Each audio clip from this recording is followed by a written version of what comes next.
Hello civil engineers, कैसे हैं आप सब। मैं एक बार फिर आपका स्वागत करता हूं आपके favourite YouTube channel civil Guruji, India the best training institute only for civil engineers.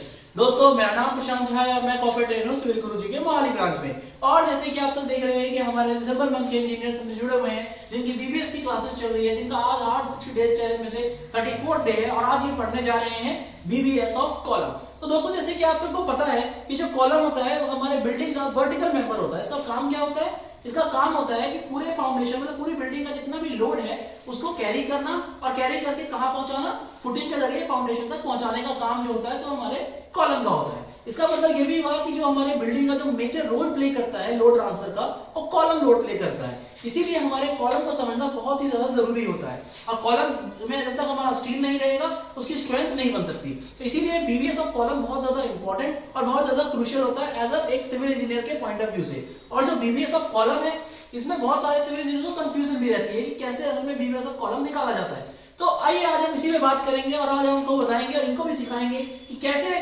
BBS of column जो है सो परफॉर्म किया जाता है और कैसे हमारे कॉलम में स्टील की प्लेसमेंट रखी जाती है। सो आइए स्टार्ट करते हैं आज का टॉपिक।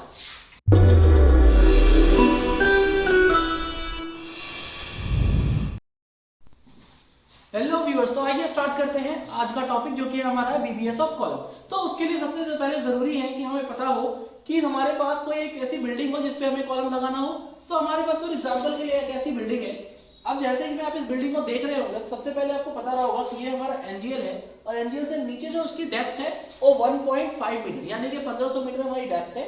उसके बाद एनजीएल से लेके जो स्लैब बीम मतलब स्लैब का जो टॉप है हमारा फर्स्ट फ्लोर का, उसकी हाइट हमें गिवन है कितनी 3900। और स्लैब दूसरा फ्लोर जो है हमारा वो हमारा स्लैब बीम स्लैब का जो टॉप है उससे जो रूफ का टॉप है उसका हाइट कितना दे रखा है 3 मीटर। और ये जो रॉफ टॉप से जो ऊपर जा रखा है उसे कहते हैं वो हाइट है हमारी पैरापेट की हाइट। इसका मतलब ये जो हमारा कॉलम है वो हमारा जो है अप टू पैरापेट हाइट तक है, अप टू पैरापेट हाइट तक इसको इंक्लूड किया गया है। ठीक है। अब इस कॉलम का साइज हमारे पास मान लेते हैं 250 बाई 400 का है और इसमें जो बार यूज हो रहे हैं उसमें 8 number of bar, 8 number of बार जो है सो हमारे पास 8 नंबर ऑफ बार सारे के सारे 12 डाया के यूज हुए हैं। क्लियर है कि आपके अंदर जितने भी बार यूज हुए हैं वो हमारे 12 एमएम के यूज है बार यूज होते हैं। क्योंकि जनरली क्या है दोस्तों कि जो हमारा कॉलम होता है एज पर आईएस कोड के हिसाब से अगर हम बात करें जो मिनिमम बार हम यूज कर सकते हैं कॉलम के अंदर वो हम यूज कर सकते हैं 12 एमएम का। तो हम भी सबसे मिनिमम से शुरू करते हैं कि फॉर एग्जांपल हमारा भी जो कॉलम जो है इसमें जो बार लगने वाला है वो 12 एमएम का ही यूज होगा। क्लियर है। आइए हम स्टार्ट करते हैं इसको। पहले हम एक बार तो इसके बाद में एक चीज और देखेंगे कि जो हमारा कॉलम का जो स्टील होता है वो लगना शुरू हो जाता है हमारे फुटिंग से। सपोज अब यहाँ आप देखिए, जैसे यहाँ तक तो हमें क्लियर है कि ये 1.5 मीटर हमारी एक्सकवेशन पिट की हाइट है। क्लियर है, डेप्थ है। उसके बाद सबसे पहले ये 100 एमएम जो है सो हम सीधा उसके अंदर पहले सैंड फिलिंग किया था, देन 100 एमएम का हमने पीसीसी किया है। और अब इस पीसीसी के बाद हम क्या करते हैं 50 एमएम का हमारा कवर आता है। उसके बाद हमारा जो है उसमें मेन बार आती है, फुटिंग के बार्स यूज किए जाते हैं और फुटिंग का जो टॉप बार होता है उसी के ऊपर से हमारा कॉलम का सरिया शुरू हो जाता है। मतलब यहां से हमारा कॉलम का सरिया शुरू हो जाएगा। क्लियर है, जैसे कि आप देख पा रहे होंगे यहां से हमारे कॉलम का सरिया स्टार्ट हो जाएगा। क्लियर है। अब सवाल है कि ये जो हमारा कॉलम होता है ना उस पूरे कॉलम का जो स्टील होता है वो एक ही बार में पूरे एंड तक नहीं लगाया जाता। उसका रीजन ये इसको जो है सो हम बाय पार्ट करते हैं। तो मतलब पहले हम एक पार्ट स्लैब बीम तक का पहले कॉलम कास्ट करेंगे, उसके बाद रूफ तक लेके जाएंगे। इसका मतलब ये हुआ कि हमें इसे बाय पार्ट में कॉलम के बाद स्टील यूज करना है। क्लियर है। अब देखिए, अब सबसे इंपॉर्टेंट बात ये होती है जब भी हम कॉलम का बीबीएस निकालते हैं तो हमें से दो चीजों का ध्यान रखना पड़ता है। हमारा जो कॉलम होता है उसका जो ये स्टैंडर्ड हाइट जो सीरियल स्पैन होता है यहां से यहां तक का जो हाइट है, यहां से यहां तक के जो हाइट होता है उसको हम बोल देते हैं h मान सकते हैं। तो इस h का जो हमारा ये h/4 क्या ये h/4 वाला जो पार्ट होगा वो टॉप से और h/4 हमारा बॉटम से, ये तो पार्ट जो है तो हमारा डेंजर जोन माना जाता है। इसके अंदर हम कभी भी हमारा जो कॉलम का लैप है वो यूज नहीं करते। रीजन कि जब भी हमारा कॉलम अगर ब्रेक होगा तो इन्हीं दो जंक्शन से ब्रेक हो सकता है। और इसीलिए आपने जनरली देखा होगा कि जब आपने कोई ड्राइंग मिलती है आपको कॉलम की तो इन जगहों पे जो स्टिरअप का डिस्टेंस होता है वो बहुत ही माइनर रखा जाता है। और जो नॉर्मल जोन होते हैं जो कि आपके सेंटर वाला पार्ट देख रहे होंगे जो कि हमारा बैठेगा h/4 h/2, ये होगा हमारा h/2। अब ये जो डिस्टेंस होगा ये हमारा नॉर्मल जोन है और इसीलिए इसके अंदर जो है तो उतना ये सेफ जोन भी मान सकते हैं इसको, इसलिए जहां हमें लैब प्रोवाइड करना होता है वो हम लैब को इस जोन में ही प्रोवाइड करते हैं।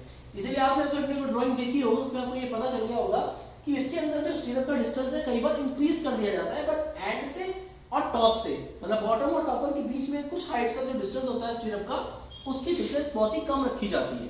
इसका यही रीजन होता है कि इसे हम टेंशन जोन कहते हैं, इसे हम नॉर्मल जोन कहते हैं। क्लियर है? अब शुरू करते हैं। अब सबसे पहले हमें ये निकालने के लिए कि कहां पे हमारा h/4 का डिस्टेंस कितना है और h/2 का डिस्टेंस कितना और h/4 का डिस्टेंस क्या है, इसके लिए हमें कैलकुलेट कर जानना पड़ेगा कि ये h कितना आ रहा है, है ना? इसके लिए हमें क्या कैलकुलेट करना पड़ेगा कि h कितना है। अब ये h हमें यहां से लेकर यहां तक का डिस्टेंस दे रखा है, मतलब कि इस ग्राउंड बीम के टॉप से लेके जो हमारा स्लैब बीम का बॉटम है इतना डिस्टेंस को हम बोलते हैं h। क्लियर है? अब इसका h हम अगर हमें पूरा निकालना पड़ेगा तो h कैसे निकल सकता है? अगर मैं h निकालने की बात करूं तो h कैसे निकलेगा? अब आप मुझे देखिए, आपको एनजीएल से स्लैब बीम के टॉप की हाइट डिस्टेंस पता है, कितना हाइट है? 3900। सबसे पहले तो हम यही लिख लेते हैं कि यहाँ हमारे पास आ गया 3900। अब इसमें से सबसे पहले क्या माइनस करूंगा? स्लैब बीम की डेप्थ कितनी है? 350। तो मैंने यहाँ माइनस कर दिया 350। उसके बाद हम नीचे चलते हैं। इसके बाद ये 100 mm का मेरा वन लाइन ब्रिक वर्क है, यस सर, तो ये भी माइनस हो जाएगा, यस सर। उसके बाद और इसके बाद ग्राउंड बीम के टॉप से डिस्टेंस चाहिए मुझे, यस सर। तो ग्राउंड बीम का टॉप कितना है? 300। तो इसमें से 300 ये भी माइनस हो गया। तो अब मुझे आप बताइए h मेरे पास कितना आया? 3510 सर। कितना है? 3150 mm मेरे पास h की हाइट आ गई। क्लियर है यहाँ तक? किसी को डाउट? No sir. h निकल आया? Yes sir. जब h मेरा 3150 है यानी कि इसका h मुझे कितना मिल गया? 3150। तो अगर ये h 3150 है तो मुझे h/4 बता दो कितना है और h/2 बता दो कितना है, ताकि मैं इसको पूरा कर दूं। h/4 है सर 787.5 787.5। तो अगर ये h/4 है तो ये भी h/4 ही रहेगा, यस सर। तो इसको भी हम सेम देंगे 787.5। और h/2 कितना आ रहा है? 1575 mm। Yes sir. ये क्लियर हो गया मेरा h? यस। अब मुझे इस h को मैं भी यहीं रहने देता हूं, तब तक मेरे को जरूरत नहीं है, मैं इसको रफ नहीं करता। क्लियर हो गया? मुझे ये हाइट मिल गई। सेम मुझे इसका भी हाइट निकालना पड़ेगा कि कहां इस सेक्शन का हमारा डेंजर जोन आ रहा है, कहां आ रहा है। तो इसके लिए मुझे बताओ इसका h कितना आएगा। सबसे पहले तो h बताओ, h निकालेंगे हम। उसके बाद हम फाइंड आउट करेंगे कि ये वाला h/4 कितना आ रहा है और ये वाला h/4 कितना, h/2 कितना आ रहा है। तो इसके लिए h निकालना उतना मुश्किल नहीं है, क्योंकि हमें पता है कि स्लैब, अब इसका h कहां से होगा? स्लैब के टॉप से रूफ का भी इतना ही है ना, लेकिन हमें डिस्टेंस ने कहां से कहां तक का दे दिया? रूफ के टॉप तक। रूफ के टॉप तक का डिस्टेंस दे दिया। कितना है? h निकालेंगे इसका पहले, यस सर। 3 मीटर है पहले, तो इसे हम 3000 mm लिख सकते हैं, यस सर। इसमें से क्या माइनस होगा? सिर्फ रूफ बीम अकेला माइनस होगा। कितना? 350 mm का। टोटल h हमारे पास कितना आ गया? 2650 mm। क्लियर है? डाउट किसी को? तो अगर h आ गया तो मुझे बता दो h/4 कितना आ रहा है? 662.5 662.5 और यहाँ भी वही आएगा 662.5 और h/2 सर 1325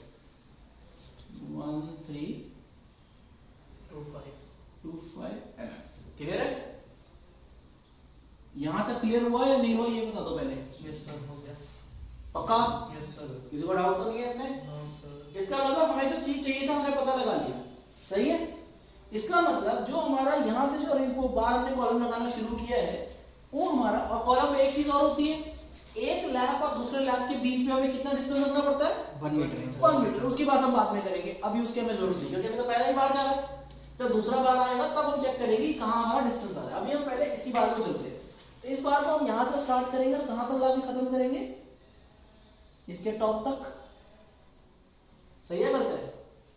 मतलब हमारा ये पहला बार है, ये हमने यहाँ पे शुरू किया और ले जाकर यहाँ तक रोक दिया, सही है। क्योंकि इसके ऊपर ले जा सकते हैं क्या?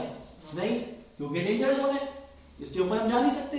तो हमारा लैप हमने यहीं पे आके रोक दिया। अब हमें हमारा पहला काम होगा, पहले हम कटिंग लाइन निकालेंगे 1 बार की, इसका नाम हम दे देते हैं 1, ठीक है, सही है, गलत है? तो पहले 1 की लाइन निकाले, तो चलो स्टार्ट करते हैं 1 की लाइन निकालना। लोग मेरे साथ रहना, आपके लिए भी इजी रहेगा। यहाँ शुरू करें, हाँ यस सर। तो सबसे पहले हम लिखते हैं कटिंग लेंथ ऑफ 1।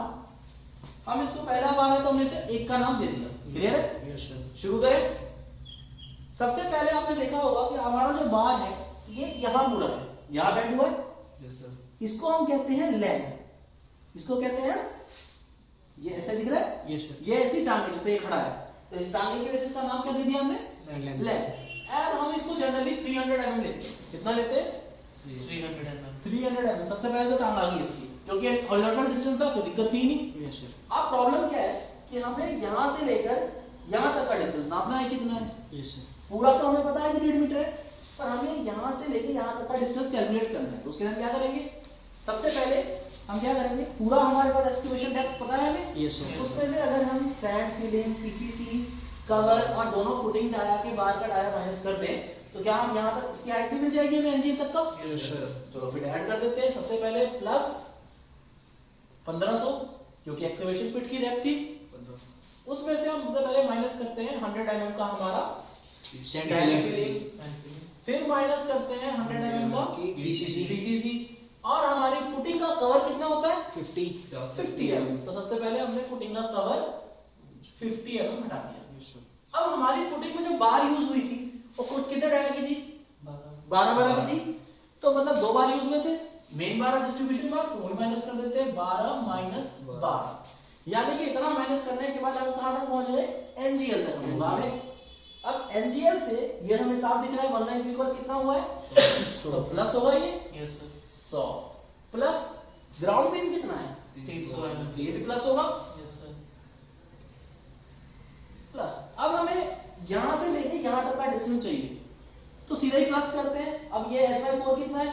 787.5 प्लस, अब ये डिस्टेंस हमने कितना लिखा हुआ है? 1575 प्लस कर दे 1575। क्या ये पूरा हो गया? Yes sir. पक्का? एक बार और ध्यान से देख लो, कुछ मिस तो नहीं हो रहा? No sir. तो दोस्तों ये जो हमारा टांग की वजह से बेचारा सीधा हुआ है, तो क्या यहाँ ये बैंड नहीं करना पड़ा है हमें? 90 डिग्री। Yes sir. तो जब बैंड होता है तो हमारे शरीर की लेंथ 2D इंक्रीज होती है, तो उसे तो डिक्रीज करना पड़ेगा ना, माइनस करना पड़ेगा। तो क्या माइनस होगा? बैंड रिडक्शन -2, क्योंकि हमारा कितना बैंड है? 90 डिग्री का एक ही बैंड है। पहले नंबर की बात करेंगे, कितना बैंड है? एक बैंड है, तो हम यहाँ लिखेंगे 1। अब बताओ, एक 90 डिग्री का बैंड है, 90 डिग्री बैंड की वैल्यू कितनी होती है? 2D होती है। तो 2 और डाया कितना है हमारे बार का? 12 है, तो हमने यहाँ 12 कर दिया। अब मुझे इसको सॉल्व करके बताओ कि कटिंग लेंथ ऑफ 1 कितना आया?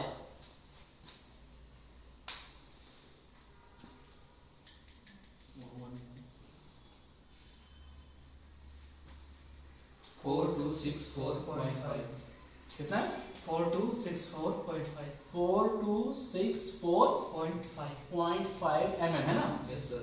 तो अगर मैं इसे मीटर में कन्वर्ट करूं तो मैं लिख सकता हूं 4.264 मीटर। सही होगा? Yes sir. कटिंग लेंथ 1 की आ गई, क्या दिक्कत? एक आ गया पूरा। Yes sir. चलो, मतलब हम अगर यहाँ तक स्लैब कास्ट कर रहे हैं तो हमने एक कॉलम की बार यहाँ तक निकाल ली, अब दूसरी निकलेगी इसकी ठीक ऑपोजिट डायरेक्शन में साथ में चिपकी हुई। शुरू तो यहीं से होगी, यहाँ तक का वो क्लियर होगा कि ये भाई साहब यहीं से स्टार्ट तो यहीं से होगा, ऐसे क्लियर है? Yes sir. पर सवाल है ये जाएगा एनजीएल तक तो ठीक जाएगा, है ना? Yes sir. मतलब एनजीएल तक तो इसने वहीं तक पहुंचना है। अब सवाल है ये कहाँ तक जाएगी? सर ये जाएगी सर 1 मीटर।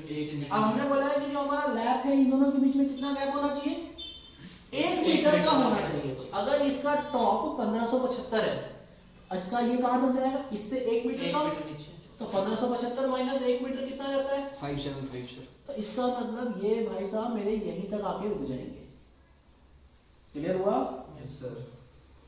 ये और इसका गैप मुझे कितना मिल जाएगा, 575। 575। ये यहीं आके मिलेगा ना, क्योंकि इसके बीच में 1 मीटर का गैप मुझे मेंटेन करना पड़ेगा। Yes sir. अब ये यहाँ से चला लेकिन सिर्फ यहीं तक आके पहुंचा। अब ये पहुंचा वाली जो चीज है हमें तो पेपर में निकालनी पड़ेगी, कितना बड़ा बार में काटना पड़ेगा इसके लिए। Yes sir. तो शुरू करें। Yes sir. तो इसका नाम हम दे देते हैं 1 डैश। क्या देते हैं? 1 डैश। इसका नाम हो गया 1 डैश। तो अब यहाँ स्टार्ट करते हैं कटिंग लेंथ ऑफ 1 डैश। अब एनजीएल तक तो सेम प्रोसेस रहेगा, कोई चेंज नहीं। तो वैसे ही उतार दो। क्या है, सबसे पहले 300, क्योंकि इसकी भी टांगे हैं, बिना टांगों को देखना भी नहीं खड़ा है। अब plus 1500 minus sand filling minus 100 minus PCC minus putting का कवर माइनस 12 का मेन बार माइनस 12 का डिस्ट्रीब्यूशन बार प्लस 100 mm का हमारा one line brickwork plus 300 mm का हमारा ग्राउंड बीम प्लस 787.5 प्लस। अब हमें पहुंच गया यहाँ। अब इसके बाद जो ये वाला पोर्शन है, मुझे ये पता करना है कि ये कितना होगा।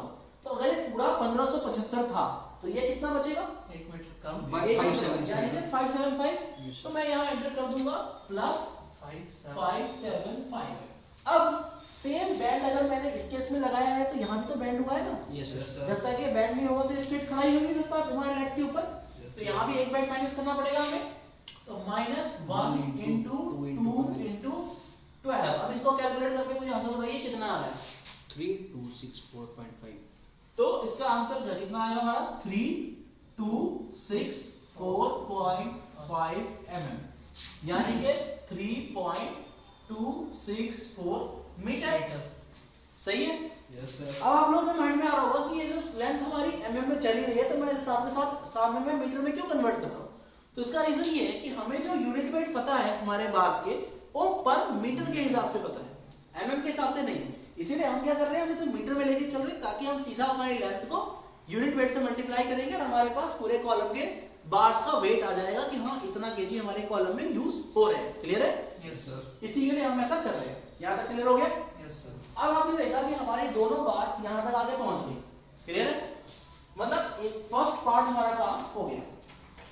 अब बात करते हैं, लेकिन हमें क्या सिर्फ यहीं तक पहुंचना है? नहीं, हमें तो पूरे टॉप तक जाना है अभी। तो पहला कट तो हमने यहाँ लगा दिया। अब बात करते हैं वापस हमारे कटिंग है। इसमें अब इसे इसकी लेंथ और बढ़ानी पड़ेगी। अब ये कहाँ तक बढ़ेगा, वापस यहीं तक बढ़ेगा आगे, है ना। बीच में तो छोड़ नहीं सकते हम इसको। तो ये बार मेरा यहाँ से आएगा, या मैं ये कहूँ सबसे पहले तो मुझे इसमें एक लैप देना पड़ेगा। सही है, गलत है? यस सर सही है। और इस लैप से उठकर ये यहाँ आ जाएगा। क्लियर हुआ? Yes sir. सही है। मतलब हमारा जो 2 डैश आया, अब इसका नाम हो जाएगा 2। ये क्या हुआ, दूसरा बार जो है हमारा, यहाँ से पहले हमने लैप दिया, ये वाला लैप, और इसके बाद यहाँ से यहाँ तक पहुंचेगा। अब इसकी कटिंग लेंथ निकाल दें कि यहाँ से यहाँ तक ये कितना पहुंचा। सो स्टार्ट करें निकालना। Yes sir. अब देखो, जो लैप देने की सबसे पहले बात करते हैं, हमने जो यहाँ ये लैप दिया है ना, यूजली हमारा जो लैप है हम 50D प्रोवाइड करते हैं। कितना प्रोवाइड करते हैं? 50D। तो सबसे पहले हम स्टार्ट करते हैं, कटिंग लेंथ ऑफ 2 निकालना। क्या निकालना? Cutting length of 2। सबसे पहले हम इसमें एक लैप प्रोवाइड करेंगे। अब लैप कितने डी का करते हैं हम लोग? 50D। तो हम यहाँ लिख देते हैं 50 मल्टीप्लाई बाय 12। क्लियर है? तो अब लैप देकर मैं कहाँ पहुंच गया, यहां से लेके यहां तक। अब इसके बाद ये डिस्टेंस कितना है? 787.5 प्लस कर दें। Yes sir. तो हमने प्लस कर दिया, यहाँ लिखेंगे 787.5 प्लस स्लैब बीम की डेप्थ कितनी रखी है? 350। हमने वो प्लस कर दिया।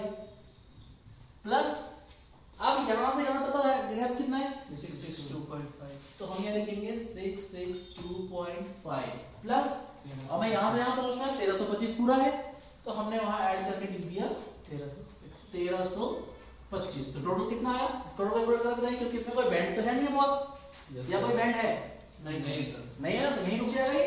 Yes sir. तो कहाँ तक आएगा? 3725 mm। 3725 mm, यानी ये इक्वल टू क्या जाएगा हमारा 3.725 मीटर। अब हमारा जो 2 डैश है, 2 तो हमारा यहाँ तक पहुंच गया। अब जो हमारा 2 डैश है क्या यही रहेगा? अब वो कहाँ तक जाएगा हमें वो देखना है ना। तो जो हमारा 2 डैश है, अगर मैं गलत नहीं हूँ तो हमारा 2 डैश भी यहाँ से तो आएगा ही। Yes sir. अब यहाँ से ये भाई साहब मेरे यहाँ तक तो पहुंचेंगे ही पहुंचेंगे, इसमें तो कोई डाउट नहीं है। अब अगला पॉइंट से इससे 1 मीटर नीचे रहना है इसको, तो ये पूरा कितना है? 1325। तो माइनस 1 मीटर करेंगे तो ये किससे कितना ऊपर जाएगा? 325 ये ऊपर जाएगा, तो ये यहीं आके रुक जाएगा। तो ये डेप्थ मुझे कितना मिलेगा? 325 mm। क्लियर है? अब हम कटिंग लेंथ ऑफ 2 डैश निकालना शुरू कर दें। Yes sir. तो इसी के नीचे शुरू कर देते हैं, कटिंग लेंथ ऑफ 2 डैश निकालना। सबसे पहले इसमें भी लैप आएगा। Yes sir. तो लैप डाल देते हैं 50 × 12। अब यहाँ से यहाँ का गैप कितना है? 1 मीटर। 1 मीटर है। यहाँ से यहाँ का गैप कितना है? 1 मीटर। 1 मीटर, क्योंकि इससे 1 मीटर नीचे था। तो सबसे पहले हम क्या प्लस करेंगे? 1000 प्लस। अब यहाँ से यहाँ का गैप कितना है?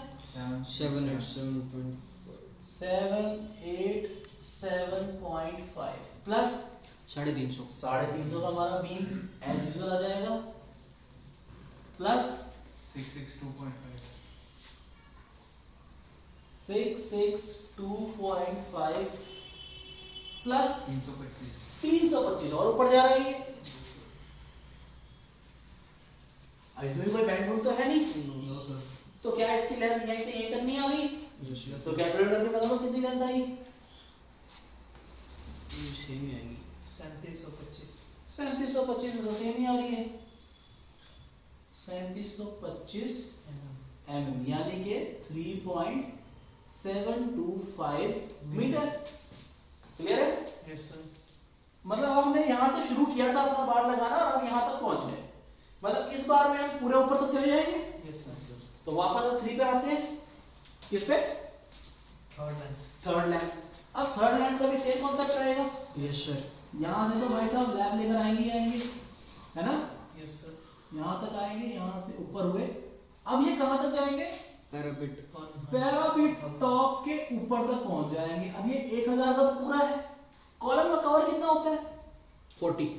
तो ये भाई साहब यहाँ से सिर्फ कवर माइनस करने लेंथ तक रुकेंगे, बाकी ये पूरा ऊपर तक चले जाएंगे। पहुंच के ऊपर तक, मतलब सर कवर माइनस होगा पैरापिट वॉल से। पैरापिट वॉल पूरे ऊपर तक अगर हम सरिया दे देंगे तो उसमें हमारा कवर की जगह नहीं रहेगी, तो हमारा बाहर के एटमॉस्फेयर की टच में आ जाएगा। तो फिर उसमें रस्टिंग के चांस हो सकते हैं। तो इससे हमें कवर तो माइनस करना पड़ेगा। तो हम इसका कवर 40 mm माइनस कर देंगे। क्लियर है? Yes sir. तो जब हम इसमें 40 mm माइनस कर देंगे तो हमारा ये बात कहाँ तक, अब हमें यहाँ से लेकर यहाँ तक की लेंथ निकालनी है। क्लियर है? तो चलो हम यहाँ निकालते हैं यहाँ पर CL of 3। तो सबसे पहले सेम हमारा लैप आएगा। लैप ये सर 15 × 12। तो हम लैप दे देते हैं 50 × 12 प्लस 2.5 662.5 662.5 प्लस 350 का हमारा यहाँ पे रूपी में प्लस 1000 पैरामीटर साइड कितनी है? 1000 -40 -40। क्लियर है? तो आप मुझे बता दो कितना आंसर आया। पॉज कर दे भाई पहले। Okay sir. तो अब इसकी हमारा आंसर कितना आया? 2572.5 2572.5 mm, यस सर। यानी कि मीटर में कितना होगा? 2.572 मीटर। हमारा 3 आ गया। Yes sir. तो जैसे कि आपने देखा कि हमारा कटिंग लेंथ ऑफ 3 बार, तीसरे बार की कटिंग लेंथ आ गई। कितनी आई? 2.572 मीटर। क्लियर है? मतलब हम यहाँ से यहाँ तक पहुंचे। हमारा काम क्या रहा कि जो ये वाली बार है इसमें भी एक तीसरा टुकड़ा ऐड होगा, है ना। अब ये भी कहां से जाएगा, ये भी देखो यहां से ऐसे आएगा और ऐसे आकर ये भी सीधा यहीं तक पहुंचेगा। अब तो इसकी लेंथ पूरी आएगी, है ना, अब तो इसकी लेंथ पूरी आएगी। अब यहाँ तो नीचे नहीं रहेगा, गिरेगा नीचे, क्योंकि यहाँ तो खत्म हो गया। इसके बाद तो कोई बिल्डिंग आगे बननी ही है, तो फिर इसको लैब देने की जरूरत क्या है। हाँ, अगर ऐसा होता है कि इसके ऊपर हमारा एक और फ्लोर आ रहा होता तो फिर हम क्या करते हैं, उसको उसके एंड तक लेके जाते हैं और तहाँ हम लैब कंटिन्यू करते हैं। पर इस केस में क्या है, पैरापीट में हमारा कॉलम क्लोज हो गया है। अब हम इस लैब को वहीं पे एंड तक, उसी हाइट तक लेके जाएंगे जहां पर हमारा ये वाली हाइट थी पूरी। क्लियर है? तो शुरू करें। चलो फिर अब स्टार्ट करते हैं यहाँ पे निकालना cutting length of 3 dash. Clear है? आप बताओ सबसे पहले क्या आएगा, lab 50 multiply by 12 plus 1000 plus हो जाएगा प्लस 662.5 प्लस 350। अब सेम 1000 माइनस 40 है ना, प्लस 1000 माइनस 40। दंगालो आंसर कितना आ रहा है बताओ। 3572.5 आंसर आ रहा है 3572.5 mm, यानी कि 3.572 मीटर। क्लियर है? अब हमारे पास इस पूरे की जो यहाँ से लेके ऊपर तक का कॉलम था, उसमें से हमने 3 टुकड़े लगे थे एक बार में। उन सारे टुकड़ों की लेंथ आ गई है। तो क्या हमें वो पूरे की लेंथ ऐड हो से पता चल सकती है कि इस पूरे एक बार की टोटल लेंथ कितनी आ रही है? सो निकल जाएगी। तो अब इसको ऊपर आप लोगों ने नोट डाउन करके रखा हुआ आंसर। Yes sir. क्योंकि अब मैं यहाँ से रब करूंगा, पहले मैं टोटल निकल पाऊंगा। तो मैं यहाँ से रब कर रहा हूँ। क्लियर है?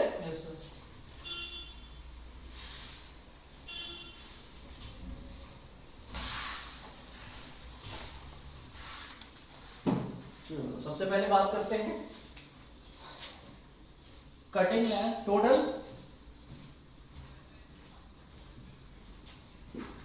कटिंग लेंथ ऑफ फर्स्ट, है ना, फर्स्ट बार। क्लियर है? Total cutting length of first bar. तो उससे पहले क्या ऐड होगा, cutting length of 1। Yes sir. क्या आया था? 4.264 metre plus 3.264 cutting length of 2 कितना आया था? 3.725 metre plus cutting length of 3 कितना आया? 2.572 मीटर। सही है? 2.572 मीटर। टोटल कितना आ गया? ऐड करके बताओ। टोटल जो कटिंग लेंथ आई है एक बार की कितनी आई?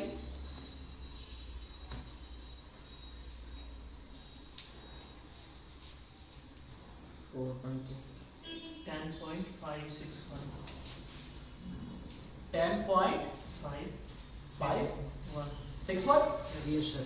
561 मीटर। क्या ऐसे ही हम उसका निकाल सकते हैं, total length of second bar, total cutting length of second bar. उसके लिए भी सेम 1 डैश की वैल्यू कितनी आई थी? 3.264 प्लस 3.725 प्लस 3.572। तो वो ऐड करके बताओ कितना है?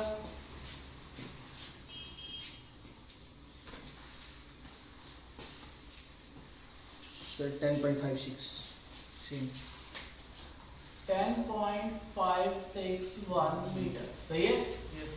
इसका मतलब ये हुआ कि हमारी दोनों की कटिंग लेंथ सेम आई। ऐसा कैसे हो गया भाई? ये तो अलग अलग चले थे। ऐसा इसलिए हुआ क्योंकि हमारा कॉलम एक ही है और एक ही जगह से शुरू हुआ है और खत्म भी एक ही जगह पे हुआ है। तो लेंथ तो सेम ही आएगी। अगर लेंथ में फॉल्ट होता तो इसका मतलब हमारे ने जो प्रीवियस लगाया है उसमें कैलकुलेशन में कहीं पे एरर आ जाता। क्लियर हुआ? Yes sir. तो इससे ऐसे कैलकुलेट किया जाता है कॉलम का बीबीएस के हमारे कॉलम में कहां-कहां हम सरिया प्रोवाइड कर सकते हैं। और उसका क्या IS कोड उसके बारे में क्या हमें गाइडलाइंस प्रोवाइड करता है। क्लियर हुआ? Yes sir. इसका मतलब ये हुआ कि हमारे पास एक बार आ रही है, उसकी लेंथ है 10.561 मीटर की, दूसरी बार भी हमारी सेम आ गई।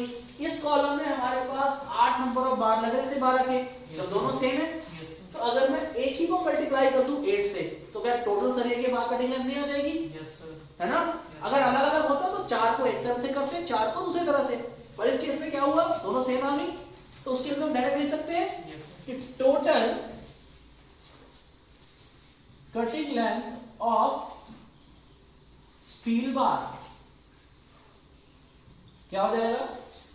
कितने नंबर ऑफ बार्स है? 8। इस कॉलम में 8 नंबर ऑफ बार्स थे यस सर। और एक की लेंथ कितनी है? 10.561। तो टोटल कितनी लेंथ हो गई? 84 कितनी? 84.488 84.488 मीटर। क्लियर है? अगर इतनी लेंथ चाहिए तो क्या वेट नहीं निकल आएगा? Yes Yes, sir. sir. तो लिख दे total weight of steel bar in column. Column clear हो गया?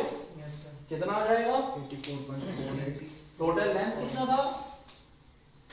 84.488 मीटर मल्टीप्लाई बाय 12 mm का बार है और यूनिट वेट क्या होता है 12 mm का? 0.888 kg पर मीटर क्यूब और पर मीटर, और ये मीटर था तो मीटर से मीटर कट गया, आंसर कितना किलो आ गया? 75.025 कितना? 75.025 kg। किलो। मतलब इस कॉलम के अंदर जो हमारे स्टील बार का वेट है वो आया हमारा 75.025 kg। मतलब इस कॉलम के अंदर जो हमारा स्टील बार यूज होगा उसका सरिया कितना लगेगा? 75.025 किलो हमारा स्टील यूज होगा। क्लियर है? तो दोस्तों आपने देखा कि ऐसे ही हम किसी भी कॉलम का, अगर कोई भी कॉलम कितने भी फ्लोर का क्यों ना आ जाए, हम इसी तरीके से उसका कितना स्टील लगेगा कैलकुलेट कर सकते हैं।